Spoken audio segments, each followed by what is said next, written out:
La nuit à Compton s'étendait comme un linceul noir. Un manteau d'ombres épaisses troué par les néons vacillants des motels miteux et les phares des voitures qui grondaient dans les rues désolées. Jada Brooks avançait, silhouette solitaire sculptée par des années de combat, une femme dont le passé résonnait encore des échos rauques des rings et des murmures tendres de Snoop Dogg, son amour d'autrefois. Elle n'était plus la reine des cordes. Une blessure avait éteint les projecteurs, mais dans ses veines coulait une rage indomptée, forgée par les leçons brutales du rappeur américain. Ce soir-là, sous un ciel lourd de menaces, elle quittait un bar enfumé du coin, le goût du gin encore sur ses lèvres, quand l'air vibra d'un frisson sinistre. Les pavés usés de Compton, témoins silencieux de 1000 trahisons, semblaient murmurer sous ses pas, un avertissement qu'elle ne pouvait ignorer. Chaque coin d'ombre cachait un danger. Chaque rafale du vent californien portait une odeur de violence prête à éclater. Elle n'était pas une proie, non. Elle était une flamme vacillante dans la tempête, une guerrière dont le feu ne demandait qu'une étincelle pour dévorer la nuit. Et cette étincelle approchait, rapide, brutale, dans le grondement d'un moteur et le ricanement d'un uniforme arrogant. Ils pensaient pouvoir l'éteindre, mais ils allaient libérer un brasier qu'aucune ombre ne pourrait contenir. Les rues de Compton, baignées d'une obscurité poisseuse, semblaient se refermer sur Jada Brooks comme les mâchoires d'un piège prêt à se déclencher. La nuit, loin d'être un refuge, était une arène où chaque pas résonnait comme un défi lancé aux ténèbres. Après avoir quitté le bar, elle s'était dirigée vers une salle délabrée au cœur du quartier, un sanctuaire de sueur et de rage où elle enseignait à des femmes brisées par la vie comment frapper, comment survivre. Ses murs fissurés, suintant l'humidité et les cris étouffés du passé, portaient encore les traces des leçons de Snoop Dogg, son temp, son amour d'antan, un rappeur américain qui avait sculpté en elle une guerrière indomptable. Mais ce soir-là, quelque chose avait changé. Une vérité brutale venait de s'abattre sur elle comme un coup de poing en pleine poitrine. Tanisha, sa plus jeune élève, une adolescente au regard hanté, avait été brutalisée par des flics la veille.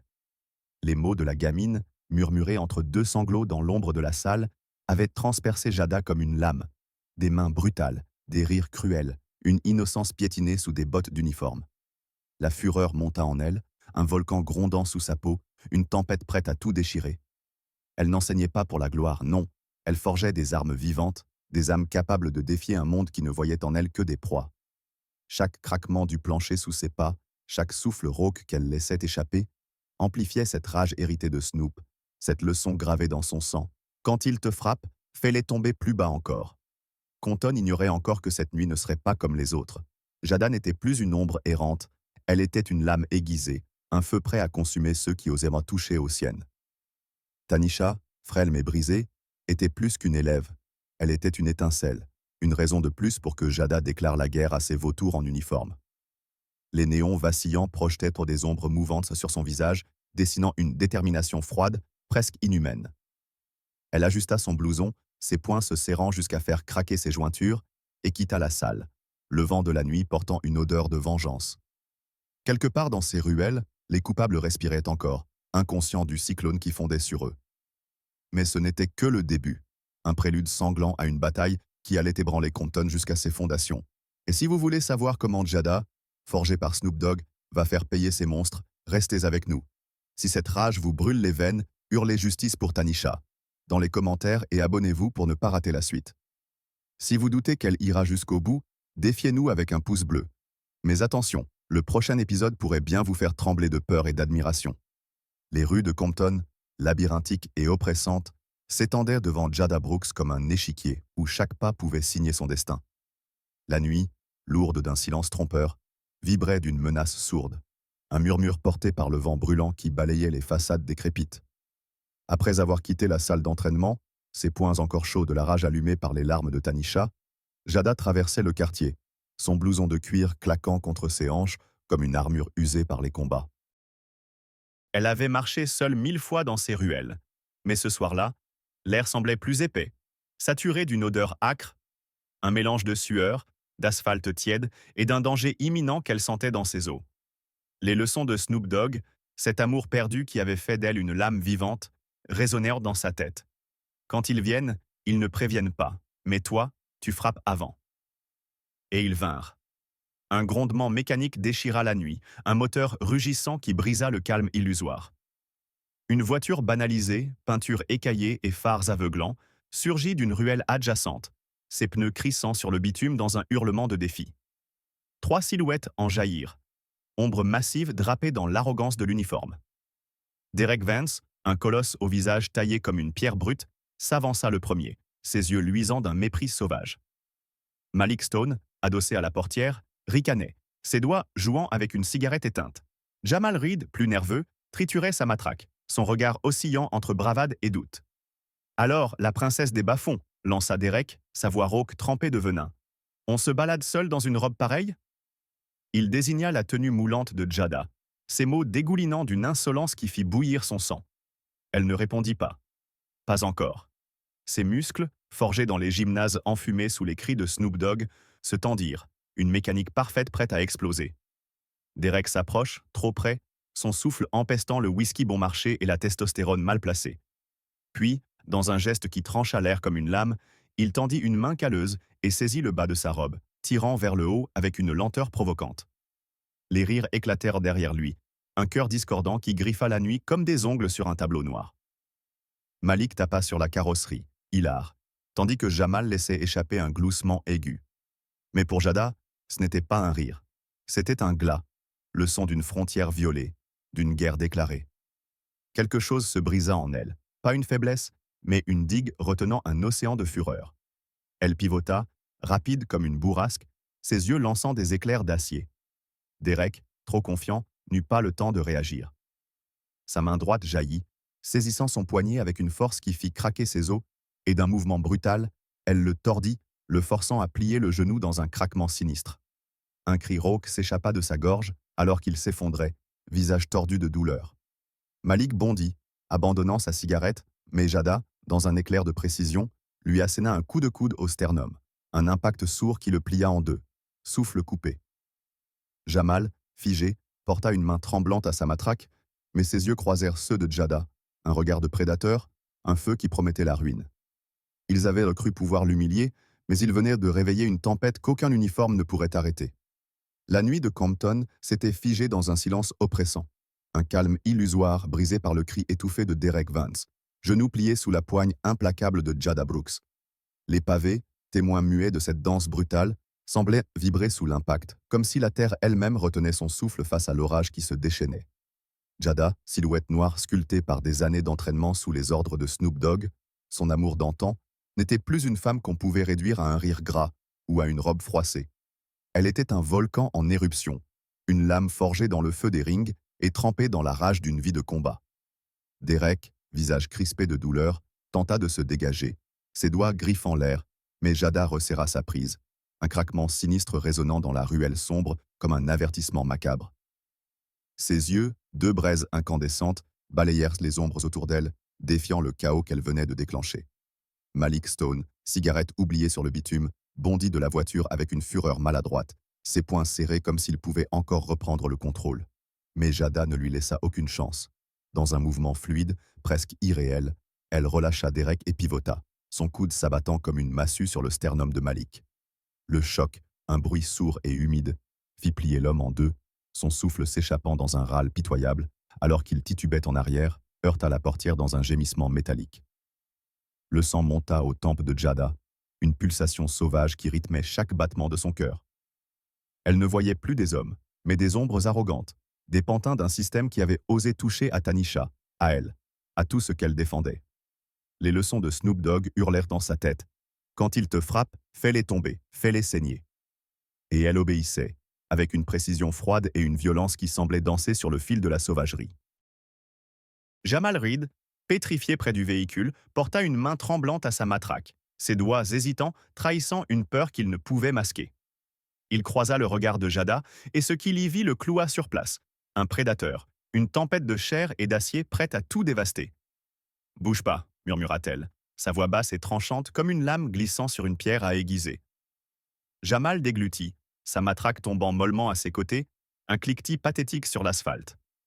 Derek, toujours à terre, grogna, un mélange de douleur et de rage brute, et tenta de se relever, ses mains cherchant un appui dans la poussière. Mais Jada fut plus rapide. Son pied, chaussé d'une botte usée mais implacable, s'écrasa sur son épaule, le clouant au sol avec une force qui fit craquer ses os une seconde fois.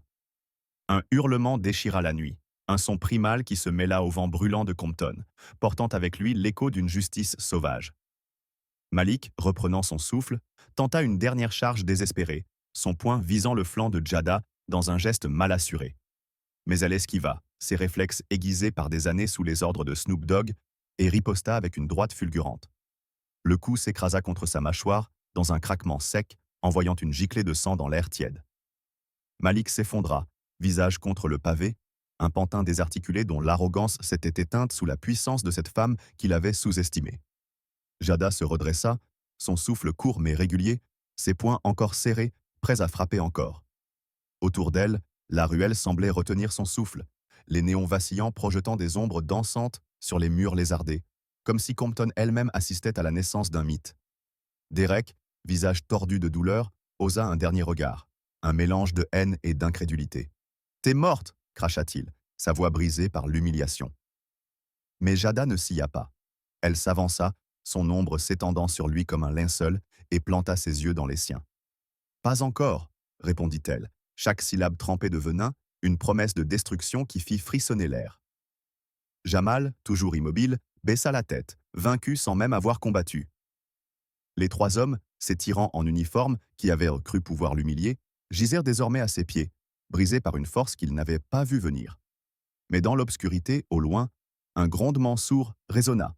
Un moteur, des renforts peut-être, ou une menace plus grande encore. Jada ajusta son blouson, ses jointures craquant sous la tension, et se prépara. Cette nuit ne faisait que commencer, et Compton allait trembler sous ses pas. Les pavés de Compton, encore chauds du sang et de la fureur, tremblaient sous les échos d'une bataille qui venait de s'éteindre dans un silence oppressant. Jada Brooks se dressait au centre de la ruelle, une statue de rage sculptée dans l'obscurité, son souffle court mais maîtrisé, ses poings dégoulinant d'une sueur mêlée de poussière. Derek Vance gisait à ses pieds, épaules brisées, visage tordu par une douleur qui semblait hurler dans la nuit. Malik Stone, effondré contre la voiture, crachait un filet de sang, sa mâchoire désaxée par le coup implacable de Jada.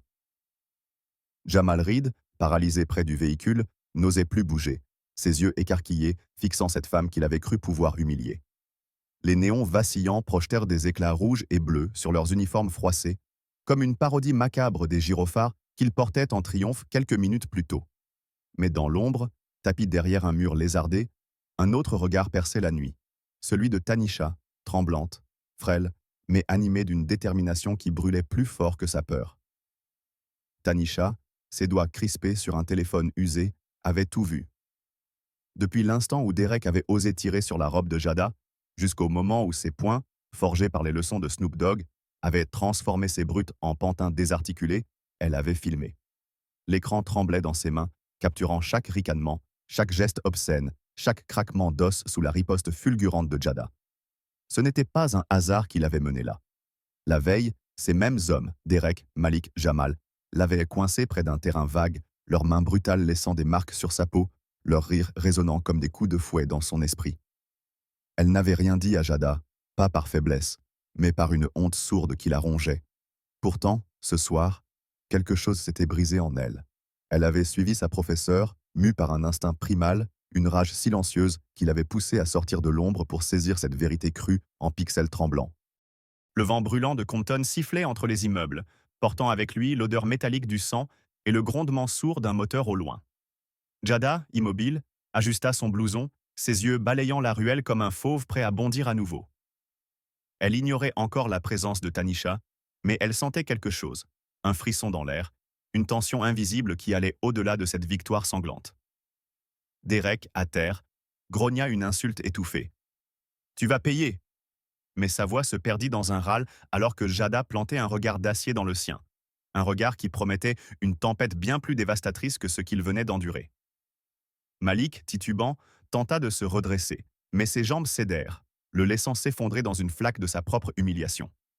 Jamal, toujours figé, murmura un « merde » étouffé, ses doigts crispés sur une matraque qu'il n'osait plus lever. Tanisha, le cœur battant à tout rompre, recula dans l'ombre, ses jointures blanchies par la pression sur son téléphone. Chaque image qu'elle avait capturée était une bombe, un cri muet, prêt à déchirer le voile d'impunité qui protégeait ces monstres. Elle revoyait leur visage, Derek, riant alors qu'il la poussait contre un mur hier, Malik, crachant des insultes, Jamal, regardant sans intervenir. Cette vidéo n'était pas juste une preuve, c'était une arme, une vengeance qu'elle portait désormais dans ses mains tremblantes. Un bruit sec la fit sursauter, un crissement de pneus au bout de la rue. Une lumière aveuglante perça l'obscurité, un autre véhicule approchant à toute vitesse, ses phares balayant les murs comme des yeux accusateurs. Jada pivota, ses muscles se tendant à nouveau, prête à affronter ce qui venait. Mais Tanisha, elle, savait que ce n'était plus seulement son combat. Elle glissa le téléphone dans sa poche, son souffle haché par la peur et la résolution, et s'enfonça dans une ruelle adjacente, disparaissant dans la nuit comme un fantôme armé de vérité. Le grondement du moteur s'intensifia, un rugissement mécanique qui fit trembler les vitres fissurées des immeubles voisins. Jada, seule au milieu de la chaussée, ne fléchit pas. Les silhouettes brisées à ses pieds n'étaient là qu'un prélude, un avertissement sanglant à ceux qui osèrent défier ce qu'elle protégeait. Mais dans l'ombre, Tanisha courait, ses pas légers mais déterminés claquant sur le bitume. Elle portait désormais un feu que Compton ne pourrait ignorer, une flamme allumée par Jada et nourrie par sa propre douleur. La voiture surgit, portière s'ouvrant dans un fracas métallique, des voix hurlant des ordres dans la nuit. Jada serra les poings, ses jointures craquant sous la tension, un sourire froid étirant ses lèvres. Ils venaient pour elle, mais ils ne savaient pas encore ce qu'ils avaient à réveiller, ni ce que Tanisha emportait avec elle, une bombe prête à faire tomber leur empire de corruption dans un éclat de justice brute. La nuit de Compton s'effilochait dans un chaos brûlant, alors que Jada Brooks disparaissait dans les ombres, laissant derrière elle une ruelle jonchée de corps brisés et de pavés tachés de sang.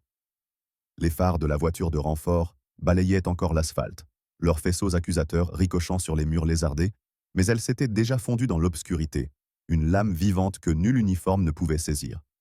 Derek Vance, Malik Stone et Jamal Reed, pantins désarticulés d'une arrogance fracassée, furent traînés à l'arrière du véhicule par des mains nerveuses, leurs grognements de douleur étouffés par le rugissement du moteur qui s'éloignait dans la nuit. Mais à des rues de là, Tanisha courait, son souffle haché par la peur et la rage, ses doigts serrant le téléphone comme une grenade prête à exploser. La vidéo qu'elle avait capturée, Derek tirant sur la robe de Jada, les rires cruels, la riposte sauvage, n'était plus un simple enregistrement.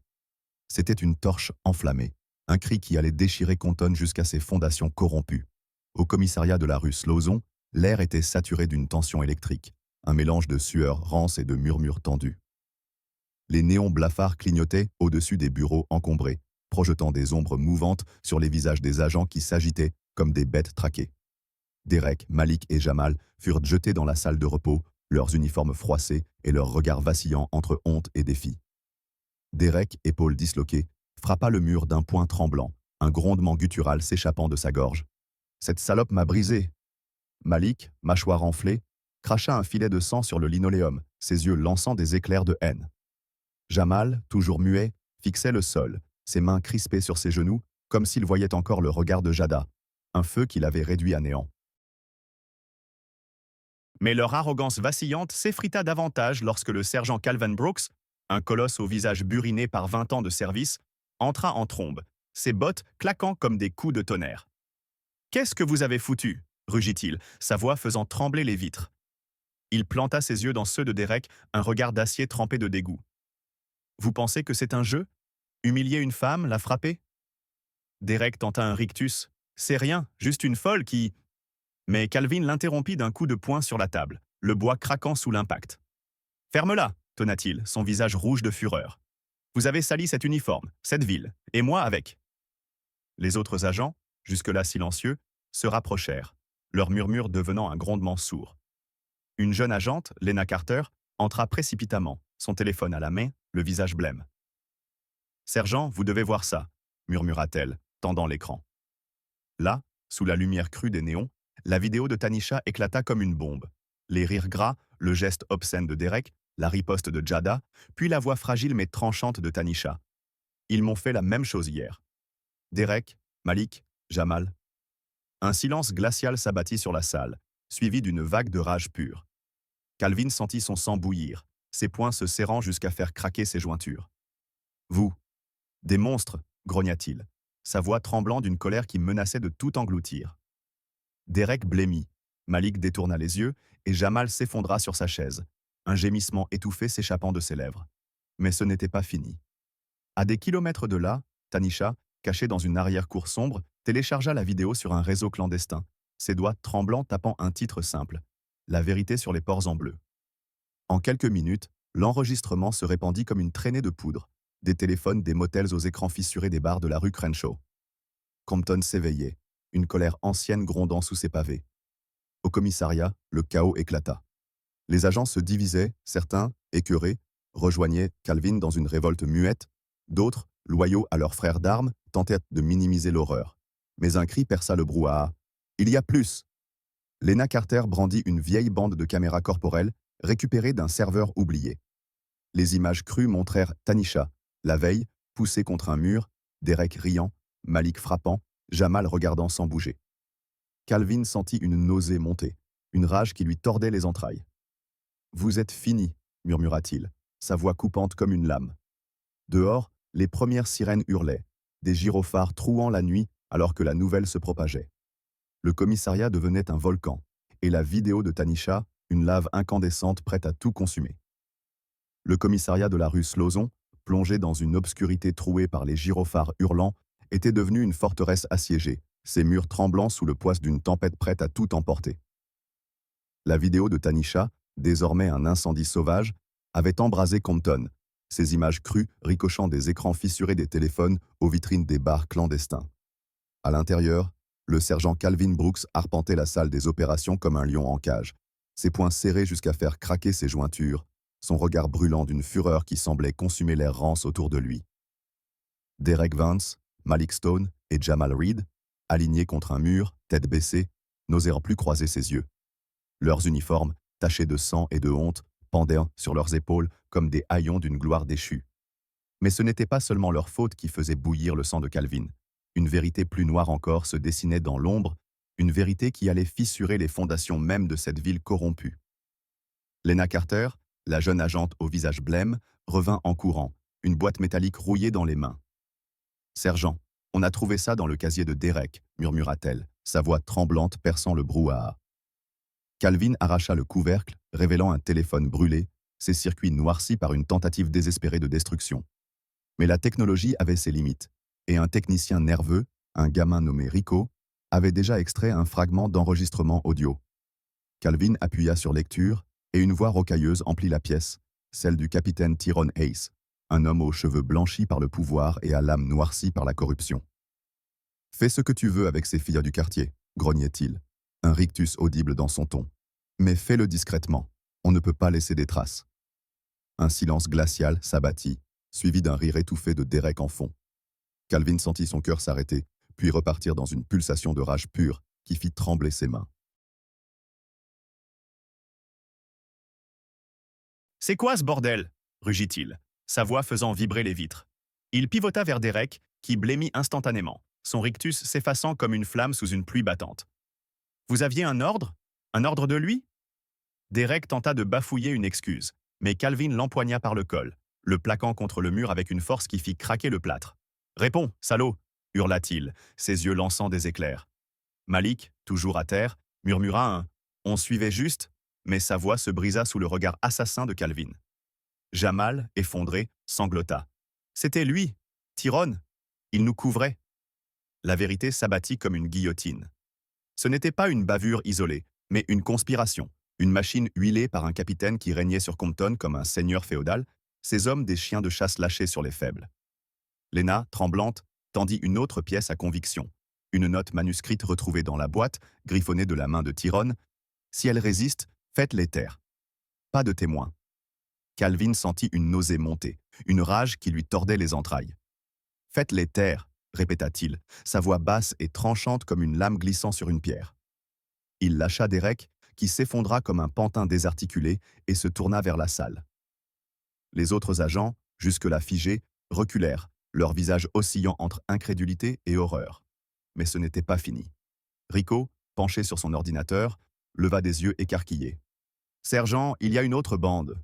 Une caméra de rue, hier. » L'écran s'alluma, et là, sous la lumière crue, Tanisha apparut, Poussé contre un mur, Derek riant, Malik frappant, Jamal regardant sans intervenir. Puis une voix, celle de Tyrone, en fond. Finissez-la discrètement. Un cri primal échappa à Calvin, un hurlement qui fit trembler les murs. Il fracassa une chaise contre le sol, le bois éclatant comme des os brisés. Il voulait en la tuer, tonna-t-il, sa voix résonnant dans le commissariat comme un glas. Dehors, les sirènes hurlaient plus fort, des gyrophares trouant la nuit, alors que la foule s'amassait, leurs pancartes brandies comme des lances. La vidéo de Tanisha avait allumé un brasier, mais cet enregistrement de Tyrone était une bombe nucléaire, une preuve que la corruption ne se limitait pas à 3 hommes. Elle pourrissait Compton jusqu'à sa moelle. Calvin arracha son insigne et le lança au sol, un geste de dégoût pur. « J'ai honte de vous avoir appelé collègue », cracha-t-il, ses mots frappant comme des coups de massue. Derek, Malik et Jamal, désormais des ombres brisées, furent emmenés menottes aux poignets, leurs regards vides trahissant une peur qui les dévorait de l'intérieur. Mais Tyrone Hayes, dans son bureau feutré à l'étage supérieur, ignorait encore l'ampleur de la tempête qui fondait sur lui. Il sirotait un whisky, un sourire arrogant aux lèvres, convaincu que son pouvoir le protégerait. Pourtant, dans la salle des opérations, Calvin fixait l'enregistrement, ses poings tremblants de rage. La nuit n'était pas finie, et Compton allait brûler sous le poids de cette justice tardive mais implacable. Les rues de Compton vibraient sous une aube naissante, un ciel rouge sang qui semblait pleurer la rage accumulée dans ses pavés fissurés. Le commissariat de la rue Slauson, désormais une ruine fumante de secrets éventrés, résonnait encore des échos de la fureur du sergent Calvin Brooks. La vidéo de Tanisha, une lame tranchante dans le cœur de la ville, avait déchaîné un ouragan, et l'enregistrement de Tyrone Hayes, cet ordre glacial de faire taire les faibles, était le vent qui attisait les flammes. Derek Vance, Malik Stone et Jamal Reed, menottes aux poignets, avaient été emportés comme des débris dans la tempête, leurs regards vides ne reflétant plus que la peur d'un châtiment imminent. Mais au-delà des murs lézardés, Jada Brooks marchait seule, ses pas lourds claquant sur l'asphalte, son blouson taché de sueur et de poussière flottant comme une bannière de guerre dans le vent brûlant. Elle s'arrêta au sommet d'une colline, surplombant Compton, ses yeux sombres scrutant l'horizon où les gyrophares dansaient encore comme des lucioles affolées. Elle savait pour la vidéo, Tanisha, cette gamine frêle qu'elle avait juré de protéger, avait porté un coup que même ses poings, forgés par Snoop Dogg, n'auraient pu égaler. Mais elle savait aussi pour Tyrone. Ce capitaine corrompu, tapi dans son bureau feutré, n'était pas fini. Un informateur clandestin, un junkie tremblant aux yeux caves, lui avait glissé un mot dans la nuit. Tyrone préparait sa revanche, une contre-attaque sournoise depuis sa tour d'ivoire. Jada sentit une rage monter, un grondement sourd dans sa poitrine, ses jointures craquant sous la tension. « Pas cette fois », murmura-t-elle, sa voix basse et tranchante comme une lame glissant sur une pierre.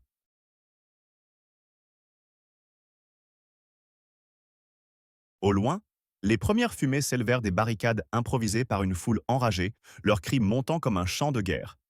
Compton n'était plus une ville endormie, c'était un volcan en éruption, et Jada en était l'étincelle. Mais dans l'ombre, Tyrone Hayes, whisky à la main, ricanait encore, ses doigts tapotant un téléphone crypté. « Ils pensent m'avoir eu », grogna-t-il à un homme en costume sombre, assis en face de lui, un sourire cruel étirant ses lèvres. « Mais je vais les écraser. Elle, la gamine, et ce rappeur qui croit encore pouvoir jouer au héros. » Il ignorait que Jada l'observait déjà, ses jumelles captant chaque geste depuis un toit lointain, un cadeau de Snoop Dogg datant de leur jour d'amour et de combat. Elle rangea les jumelles, ses poings se serrant jusqu'à faire saigner ses paumes. « Snoop », murmura-t-elle, un serment dans le vent. Il viendrait, elle le savait, pas pour elle seule, mais pour Tanisha, pour Compton, pour une guerre qu'ils finiraient ensemble. Les sirènes hurlaient plus fort, la foule grondait et Tyrone préparait son piège. Mais Jada, silhouette noire contre le ciel rougeoyant, sourit. Un sourire froid, mortel. La bataille ne faisait que commencer, et Compton tremblerait sous leur fureur réunie.